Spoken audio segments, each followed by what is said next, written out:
মেমোটা দিবেন আর মূল্য তালিকাটা সঠিকভাবে দিবেন। আর ওই তালিকাটা আজকের ডেট দিয়ে আপডেট করে দিবেন। এই যে আমাদের মাছ বিক্রি করলে এই যে আমরা আজকে বিক্রি করছি যে দেখেন। আর মুগ ডাল কত করে? 147। আর এই যে চিনিও বিক্রি করেন না? চিনি কত করে? এটা কি 50 কেজি? প্রতি কেজি কত পড়ে? বাজারে তো 100 টাকা বিক্রি করে, খুচরা বাজারে। আপনাদেরকে হয়রানি করার জন্য আমরা আসিনি, আমরা আসছি সাধারণ মানুষের কথাটা চিন্তা করে আমাদের দায়িত্বের জায়গা থেকে আসছি।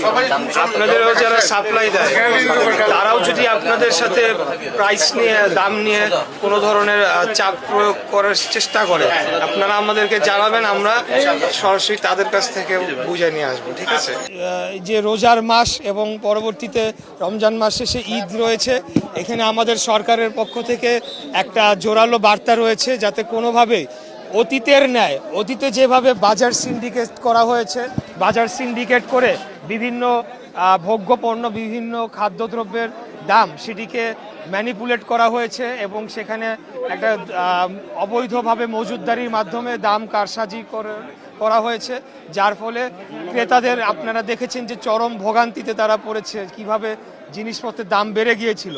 তো সেগুলো যাতে নিয়ন্ত্রিত অবস্থায় থাকে, আপনারা জানেন যে বাংলাদেশের বেশিরভাগই যেগুলা ভোগ্যপণ্য এবং যেগুলো ইম্পোর্ট হয়ে থাকে বড় বড় কয়েকটা কোম্পানি, তারা মানে যেগুলোকে আমরা মাফিয়া বলে থাকি, এই মাফিয়া সিন্ডিকেটরা তারা এখনও বহাল রয়েছে।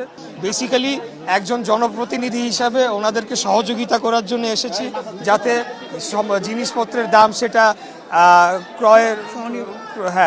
সাধারণ মানুষের ক্রয় ক্ষমতার মধ্যে থাকে এবং এখানে কোনো বাজার কারসাজি, কোনো সিন্ডিকেটের মাধ্যমে যাতে জনগণের পকেট কেটে নিয়ে না যায় কেউ।